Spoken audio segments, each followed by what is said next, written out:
find tax havens to hide their wealth. Simon Cox has been reporting the story and joins me now. Simon, there's been this welter of information last night and today about huge amounts of money being hidden away. What's happened since?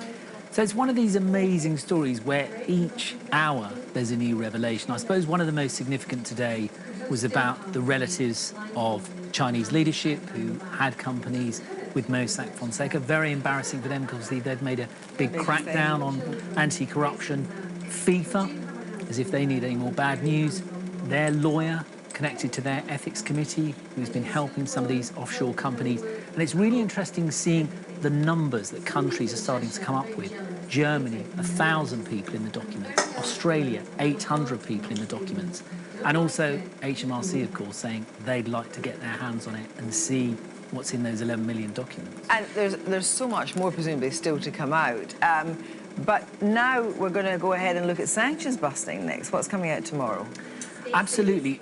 We've obviously been talking about tax evasion, money laundering, but what we've looked at are individuals and companies who are subject to sanctions who have been clients of Mossack Fonseca's. So looking at what happened when they found out, which countries they were in. So we've looked at Syria, a really interesting tale about North Korea involving a bank and a British banker, a company there. Sanctions busting for North Korea? So there was a bank in North Korea that was subject to sanctions, and there was a British banker involved with that company, and that was really serious. It was later sanctioned, but it ended up that it was sanctioned because it had been linked to a bank that was providing funding for North Korea's nuclear weapons program. So really, really serious.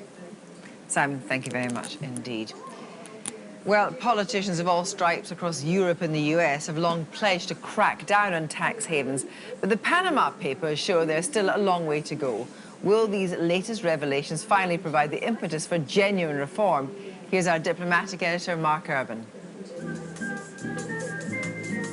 One law firm, so many destinations, from the Alps to the Caribbean, places where offshore companies are used to hide wealth on a vast scale. And Panama law firm Mossack Fonseca is just a part of that. Yet its hacked files show 143 sometime politicians and officials from around the world among its clients. What chance, then, for tax haven reform when so many leaders are at it? I think the scale is enormous. I think what this confirms is that if you're in a position, an official position, in a political position, which allows you to earn a bit of gravy on the side through your position of influence, then it's very tempting to do so. Many remember the Enniskillen G8 summit almost 3 years ago, only for this frosty Obama-Putin encounter. Several of the Russian president's close friends emerge in the Panama Papers. Yet he and the other leaders at Enniskillen signed up to the host's agenda on a fight against offshore tax dodging. At the G8, I'm going to push for international agreements to fight the scourge of tax evasion and aggressive tax avoidance. That means automatic exchange of information between our tax authorities, so those who want to evade taxes have nowhere to hide. But on today's evidence, there are all too many places to hide. And the UK's record of prosecuting successfully since 2010 just 11 cases of offshore tax evasion is hardly impressive. We as a committee feel there should be more prosecutions to be as deterrent to people, to really prove, both to the good taxpayer and the taxpayer who thinks they're going to get away with it, that if you evade tax, you will be prosecuted, possibly go to prison, and if you aggressively avoid it, you will be caught. American pressure group Tax Justice Network researches offshore financial activity. Its index puts Switzerland top. The Cayman Islands come in 5th, with Panama at 13th, just ahead of the UK. But if you add the Caymans and other overseas territories to the British figure, it would come top. The Prime Minister's talked the talk. He's now got to prove he's going to walk the walk. He's got this summit coming up in May, looking at corruption. There's an ideal opportunity for him to take the issue on and try and tackle international tax havens with other countries. But also, the British government could go further with tax transparency very easily, very quickly, by insisting that companies publish their information in their Companies House returns. from Panama to the Cayman Islands, allowing foreign companies to base themselves somewhere without tying them up with too much regulation has long been a way of generating revenue. But now the US is using its financial clout to impose foreign account compliance rules on many smaller countries. Over the last few years, the Americans have taken a number of steps, including the imposition of a law that requires offshore banks to report to the American authorities what money they're holding for US citizens, so-called FATCA. They've obviously also taken action against FIFA. So I think the Americans are taking this seriously, and frankly, if we want to be successful in making offshore havens transparent, then we need the Americans to be fully committed. People in the offshore business have told us that America's new disclosure rules have already had a big effect on their trade. Yet America will not reciprocally disclose to many foreign governments details of deposits in the USA, making it a more attractive destination for money that some people may wish to hide. And there's the dilemma. For governments like the US or UK, do they really want to crack down? Or do they want to welcome all sorts of new foreign investors with tax breaks and indeed investor visas? Far from the Caribbean, demonstrators gathered in Iceland tonight to demand their Prime Minister's resignation. His name too is in the Panama Papers. In a Nordic democracy, today's allegations produced an immediate effect, but hardly any in China or Russia. Mark Urban. Well, I'm joined now in the studio by Vince Cable, the former business secretary, from Paris by Grace Perez-Navarro from the OECD, and from Washington by Dan Mitchell, the economist at the Cato Institute. Good evening to you all. First of all, Vince Cable, had you any idea of the extent of the corruption, evasion, sanctions busting and so forth that were in until you saw the Panama Papers? Well, obviously not of the specifics, but, you know, we knew that there was large-scale tax avoidance, tax evasion going on. Well, yeah, indeed, the reason why at the summit, which you described a few minutes ago, the Prime Minister pushed for an open register of ownership, which we implemented, I introduced at the end of the last government, was precisely to make ownership transparent. And the problem with that initiative is that the Prime Minister invited these tax havens to come to London, the British dependencies, to require them to have a similar register, which would have made it impossible to hide the kind of thing that happened. Now, basically what happened was these little places like the Virgin Islands basically told the British government to take a running jump.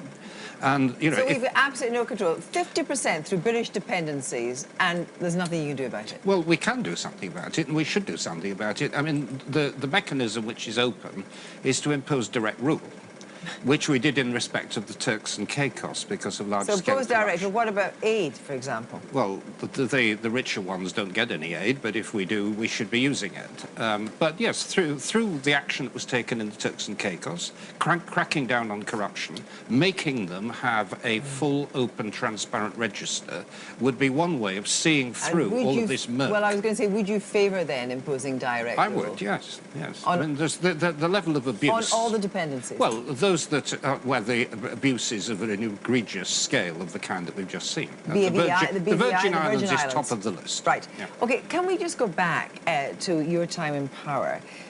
Since 2010, as you heard in Mark's film, only 11 UK prosecutions were brought for tax evasion on your watch. Surely that's a derisory amount. Yes, I would accept that criticism. I think what's happened under this government, the coalition, the previous Labour government, is that the resources available to HMRC, and this is a very resource-intensive business, were cut. You know, short-term economies. And did you protest at the time? Well, we did have arguments about priorities. We did other things. We did other things in choosing the generally anti-avoidance rule, requiring banks not to offer facilitation services. Do you think there's the expertise in the HMRC at the moment to deal with this kind of level? Well, this is very complicated stuff. Yeah.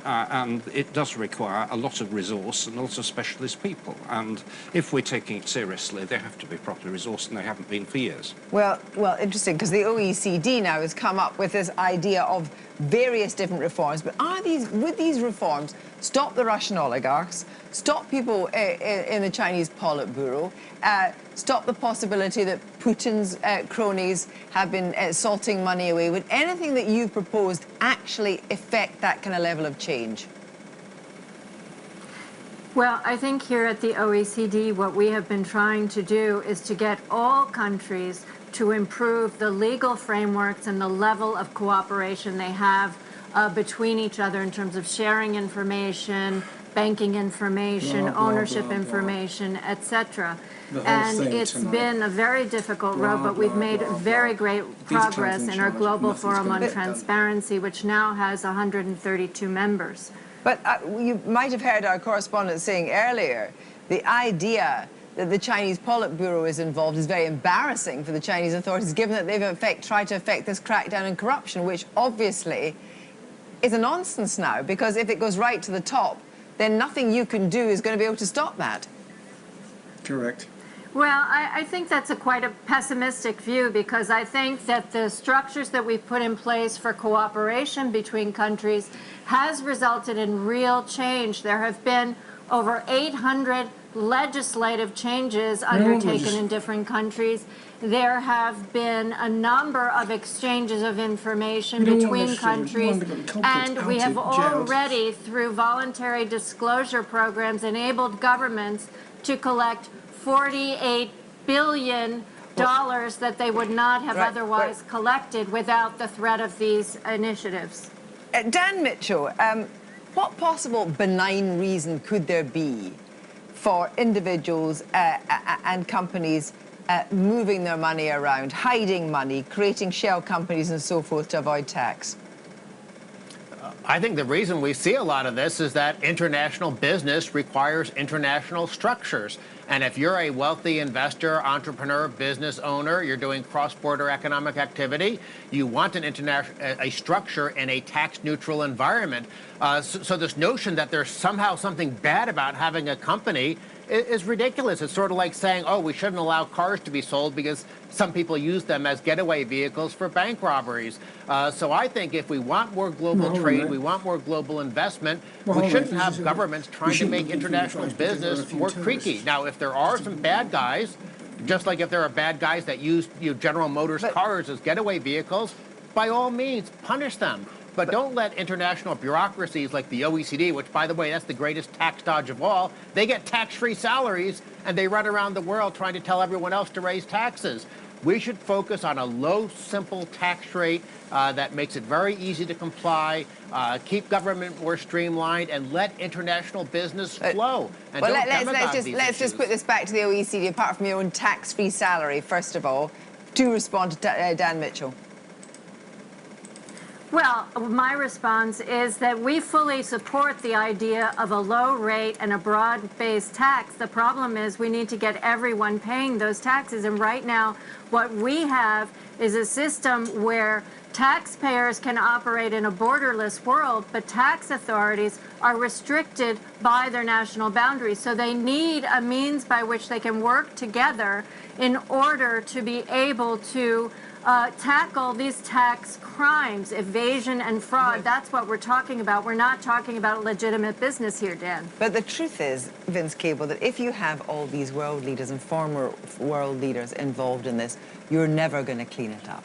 Well, you can at least make it transparent. You can at least let the world see what's going on. And this is where somebody's done a great public service by exposing to this public.